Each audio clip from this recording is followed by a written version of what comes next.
Hello everyone, it is Joe here from OmniPoke, the channel that brings you guys everything Pokemon. Today it's time for another Lost Thunder deck, this time revolving around the new Magcargo GX. Let's jump into the basic concept. Basically, the new Magcargo really just works wonders with the old Magcargo, something that we've seen successful as a tech option in lots of other Stage 1 decks and all sorts of decks really that require help in terms of getting set up. They oftentimes use an Oranguru and Cargo engine alongside Acrobites, Kukuis and Lillies to draw into the perfect cards they need. And we're going to try and thicken that line to make sure that we can get the Magcargo engine rolling, making sure that we can draw into the right stuff, but also pair it with the new Magcargo GX, who also really appreciates the ability of Smooth Over because his own ability uses energy acceleration via the top of your deck, and that just works really well with the Magcargo that we have currently. Another reason why this deck gets a huge buff, not only is that Magcargo comes out in this set, we also get the Ditto Prism Star, and this is going to be amazing for all quad-style attacking decks that we have or have had previously, because you get a fifth basic Pokemon now. This Ditto Prism is literally just an extra Slugma in this deck, but that works wonders because we're looking to get as many Magcargo GX on the board as possible, alongside at least one Smooth Over Magcargo, sometimes two as well. So this extra Ditto really does help us evolve up into more Magcargos, and really mitigates the issue, the fact that we only would otherwise have just 4 Slugmas, and you're trying to evolve into multiple different stage 1s. The Ditto is definitely a mitigating factor for that, so excellent stuff there. So let's look at the Pokemon line. There is that one copy of Ditto Prism Star. I literally put it on the far left because it acts as a 5th Slugma in this deck. It has that ability, whatever evolution. Once during your turn, you may put a Stage 1 evolution card from your hand onto this Pokemon to evolve it. So as you can see, we have the Cargo GX and the regular Magcargo from Celestial Storm as well as options. We also have 4 new Slugmas in this set. It has 80 hit points instead of 70. Although the Magma Ring attack is very good for hopefully slowing people down, I'm really concerned about spread variance, and I think in general 70 hit points is a lot safer. It also means you're out of range of like Diancie Kukui attacks against Buzzwole, and I think Buzzwole plus the fact that spread is going to be around in the format are two big enough concerns to just say, you know what, 80 hit points is just going to be way better for us overall, a much safer option. Then we're going to have 2 copies of that Smooth Over Magcargo.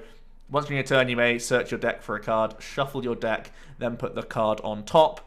That's often going to be used alongside Crash Charge, the ability of the GX, but also it's going to be used with our Instruct as well, with Oranguru you can see in the bottom corner there, and other draw supporters that we have in the deck. So going to be really versatile and useful throughout the game. That is the ability, and that's one of the reasons why we're looking at this Magcargo GX in the first place. It's a 210 hit point stage 1, which is nice and tanky. With that ability, Crash Charge, once during your turn, you may discard the top card of your deck. If that card is a basic energy, attach it to one of your Pokemon. So it doesn't have to be to himself. This can help power up Lele's, Victini Prism Star, even Oranguru if you're up against non-GX decks. But a lot of the time, we're powering him up so that we can use that Lava Flow attack for 2 fire and 1 colorless. It does 50 plus 50 more for each basic energy from this Pokemon that you discard. And that's flexible, it's up to you. You could get rid of 1 and do 100, get rid of 2, do 150, or get rid of 3 and do 200. And you can even attach over that amount as well to get into one-hit killing pretty much everything in the game. So a lot of the time we're thinking with like a choice band, we can get rid of 2 energy and do a comfortable 180 against like Lele's and such. Against like Zoroarks, you get rid of 3 energy, and hopefully you can then, the following turn, do a combination of Smooth Overs and Crash Charges, and attaching for turn to make sure that you can get into your next attack. That is the idea here. It can be expensive when you're up against things that you need to one-hit KO every single turn, but hopefully the more Magcargo GX that you get into play is going to really make that a lot easier for you. It also does carry a GX attack, Magburn GX. Discard the top 5 cards of your opponent's deck for a single fire. It's one of those attacks that, just because you can't always jump straight into Lava Flow, and a lot of the time your Magcargo GX will be set in the active, you can just go for a Magburn, and sometimes you'll just randomly discard certain support cards from the opponent, get rid of like a random Beast Ring here or there against specific decks. You know, resources are important, and sometimes you can randomly catch 1 or 2 of those out of your opponent's deck. It's a free thing that you may as well use. There's no other GX attack that we have available to us with the energy that we're using, so it's going to be nice to randomly catch people off guard and remove crucial resources from their decks while you're still trying to power up Lava Flow later on. Next up, we have that one copy of Victini Prism Star. It has the Infinity attack that synergizes really well with Magcargo, who's obviously going to be discarding energy throughout the game.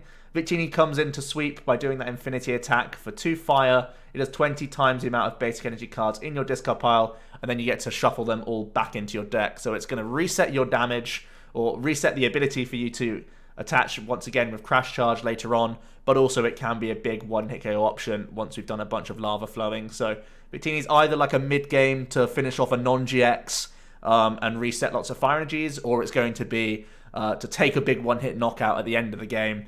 And again, you get to shuffle those fire energies in, but hopefully you finish the game with this guy. And that's pretty much the intention. From there, we're going to play 2 copies of Oranguru. I think the Instruct is so powerful alongside Smooth Over, and it's so good early game to get this online that it's really valuable to have as a 2 count. Additionally, it can attack. We have the Crash Charge that can go onto this guy, and Psychic does 60 plus 20 more times the amount of energy attached to your opponent's active. Honestly, this deck is just really looking to have more non-GX attackers, because I think one of the weaknesses of this build is that you do need to commit to lava flow a lot of the time with your big Magcargo GX, but now having a Victini as well as 2 Gurus gives us a couple more non-GX attackers, so bear that in mind. Then we're going to play 1 copy of Tapu Lele GX. You can think about flip-flopping the Guru and Lele counts. I really have made the standpoint that the Smooth Over plus Instruct engine is insane, and I really want to develop those. Sometimes you get multiple turns of instructing. This deck can get to a low hand size by using specific supporters like Mallow that just put fire energies to the top of the deck, and then you Crash Charge them onto the board, and then you've used a supporter but not drawn any cards just yet, so you could still use the Smooth Over Instruct to continue the rest of your turn. So I really like playing the double Guru. I think that's solid. So we're just going to go for the 1 count of the Lele. Still going to be great for wonder tagging out specific supporters, and we do play a bunch of not individuals, but low counts of lots of different supporters in this deck, so definitely good to note. Onto the item cards, because we do have that Smooth Over available, it definitely does open up the doors to play some more techie one-of cards, and that's why you're going to see the one-of Escape Rope. We have Chunky Retreat on pretty much everything in the deck. The Slugma now has 3 Retreat, the Gurus have 2 Retreat, so definitely going to be nice to have an additional switch out that we can smooth over to the top of the deck alongside Guzma's, which would be our only other option. Going to play 1 copy of Field Blower.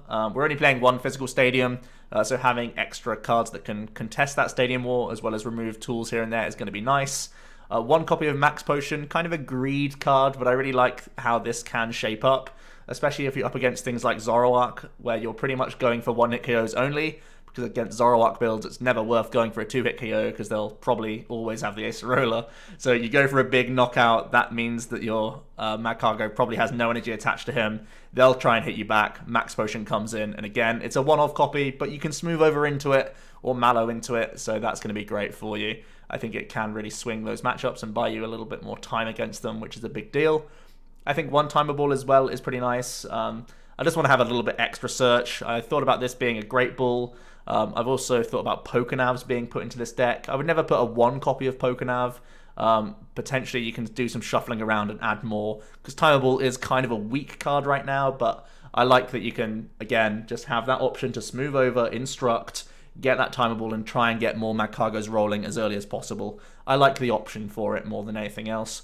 2 copies of Rescue Stretcher. I've already mentioned that we are like a quote-unquote quad deck. Our main attacker is the Magcargo GX. You want to get multiple of those on the board, definitely. So having Stretcher for those is integral, and obviously we're going to need to cycle Slugma throughout the game as well.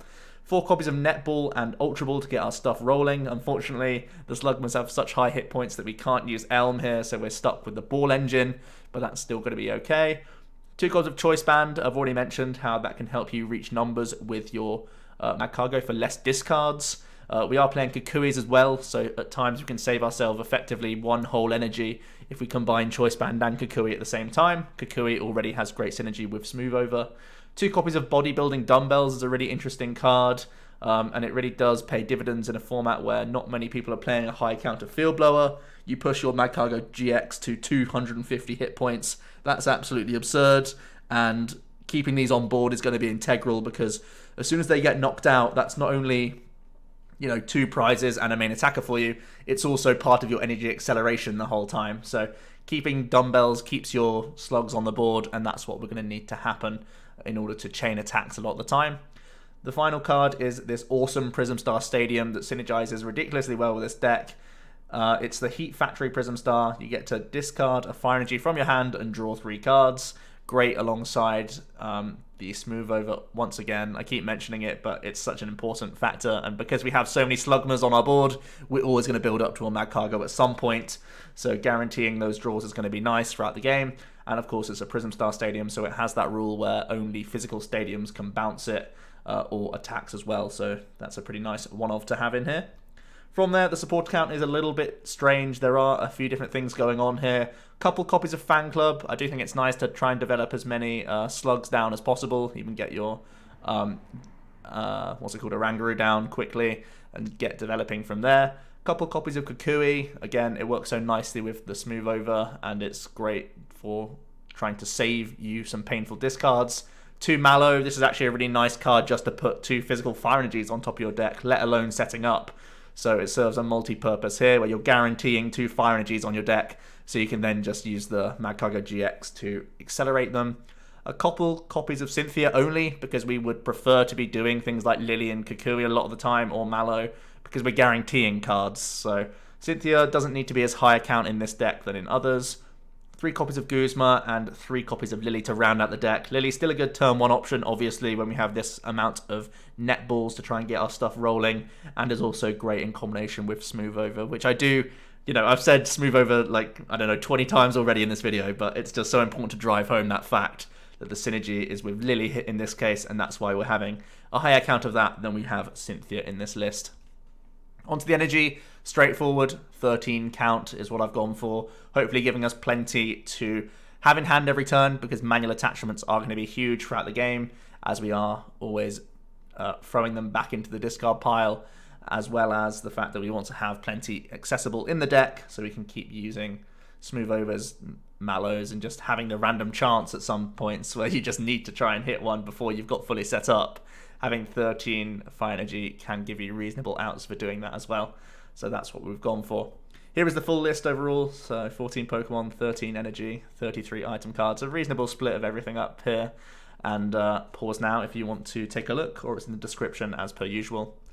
Onto tech options. Energy recycle system was one that I saw in the Japanese list, and I can see why they want that. My only real argument for having a physical extra energy rather than the energy recycle system is because you have the random chance of getting, you're 1 more card likely to just randomly get it when you can't Smooth Over energies to the top. So it's a small thing from me where you're trying to improve your odds in that regard. I guess the recycle system is better to hit mid-game than it is early game, because otherwise it just functions as an energy card in your hand but works worse in your deck.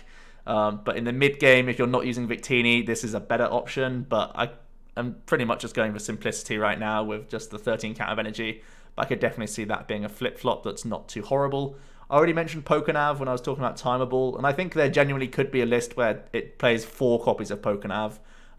You'd have to do some shuffling around with supporters. Maybe you cut Fan Club altogether and just go for a 4 count of Lillie and 4 count of Pokénav, as well as the 4 Nest Balls. Use that to be your early game Pokemon search, but at the same time, you can use it to put fire energy to the top, and that could also help out your crush charges. So I can definitely see Pokénav being viable, just because even when you're whiffing Pokemon, you're also stacking fire energy in the right way from the top 3 cards. So I can definitely see that being viable, and it gives you predictability without having to use Smooth Over, so that can be used for other things. I definitely want to explore a Pokénav build, but that's something to experiment with more than anything. 4 copies of not 4 copies, just any amount of Acrobike can always be considered when you are using Smooth Over Magcargo, because the synergy is there as well. One other card that I just wanted to note as a Pokemon is going to be, just because we play Ditto, you always have to consider certain stage 1s. Machoke is one of them. I basically put Machoke as the poster boy, but there's so many stage 1s you can consider. There's Zev Striker, there's Lycanroc GX just for gusting. There's all sorts of different stage 1s you can think about putting in as a one-off tech to improve matchups, or just give you a random surprise factor against opponents that they don't see coming. Ditto can just be that guy for you. Machoke especially could be good, because I am expecting this to have a hard matchup to the Malamar decks that are coming out, so having this alongside the Ditto could be a good way around that awkward matchup. Speaking of matchups, here is the overview. I think the Weavile that you'll see in Zoro and Buzz Shrine decks are definitely going to be issues for you. We do also play that high ball engine, so even the Garbodor gets powered up quite quickly against us. Spread Melee, I already mentioned, is going to be a problem. We need to have multiple GX on the board at every point, so Shrine is always ticking over and getting value, and again, we're just filling our bench, so making Tapu Koko very strong. We give them time as well. Koko has that annoying 110 hit points, so on turns you're not using Kukui, you're having to discard 3 energies, and it all gets very awkward from there. Lapras Quagsire obviously going to be horrible because they have non-GXs that can absolutely wipe out your dudes. Swampert and Empoleon is, again, a similar story. Blacephalon, I've said, is a potentially bad matchup. Essentially, you're just trying to one-bang each other, but Blacephalon has that big boost of Beast Ring, and when they hit that curve, not only are they taking big knockouts and getting more energy on the board than you, they're also KOing your GXs, and when that happens, your board state starts to deplete even more. So, as you're probably going to be slower than Blacephalon in the first instance, but then when they hit that big Beast Ring turn, they're just going to go way over the top of you, and I can see that being a big issue for this deck going forward. Lost March as well, I can see that being awkward because we have no real spread option. We'd have to try and put as many like Orangurus in the active as possible to try and trade 1-for-1, and maybe by having a 250 hit point Magcargo, they can't get over it for a couple of turns, but other than that, I can see it being awkward because we're giving them the luxury of time while we sit there trying to set up Magcargos. They have free turns, their Hoppips aren't getting knocked out, etc., and that means they can get the full value of their Lost Marchers and get into insane damage output. So I can imagine those being your more awkward matchups going forward. Which leads me to the overview. I think this deck just has such a great engine behind it that there's definitely something here. My only real headache is that the attack cost is less efficient than other one-hit KO decks. There are, Buzzwole and Blacephalon are both B-string basics, and that's always got to be something that you have to compete with, which is very difficult for you to compete with, to be honest, because as your guys getting knocked out, your whole strategy is starting to crumble all at once. I do think Dumbbells, however, can be a great way to stay out of range of lots of these decks, and if you're not getting field blowed away, if you can chain 2 big one-hit KOs while your 250 Magcargo isn't being dealt with, that's going to be insane for you, especially if you get the free max potion in there as well. Like, the board state will be completely different. Your one Magcargo GX is just a huge tank. It's similar to like Gardevoir. If Gardevoir gets away with taking 4 prizes off the back of one Gardy, they're probably going to win, and that's why we're trying to incorporate the Dumbbells to do the same thing. But if not, you're just going to get run through a lot of the time. And I also said down below that Weavile especially, but lots of other non-GX decks are going to be the biggest headache for this one. Let me know what you guys think about this deck list. Are you going to try out a Pokénav engine? As soon as I thought of it as a tech option, I was like, man, I want to try out a whole new build now. And maybe that's something for when the set drops and I'll be testing on PTCGO. But yeah, I mean, everyone loves smoother than Magcargo. Guaranteeing cards is a great way to win games because you just don't miss a beat when your setup starts rolling. And that is something that's very appealing as opposed to the things like Buzzrock and like Blacephalon, which have less powerful draw engines. The Alolan Ninetales is only on specific turns. Blacephalon is probably playing Oranguru or nothing, so they are a lot less turbo as we get once we do get set up. So it's a big trade-off. It's a debate to have whether this will be good enough to compete with these big basics or not. Let me know what you guys think of the deck down below. There's going to be another Lost Thunder deck tomorrow, so I'll see you there. Cheers.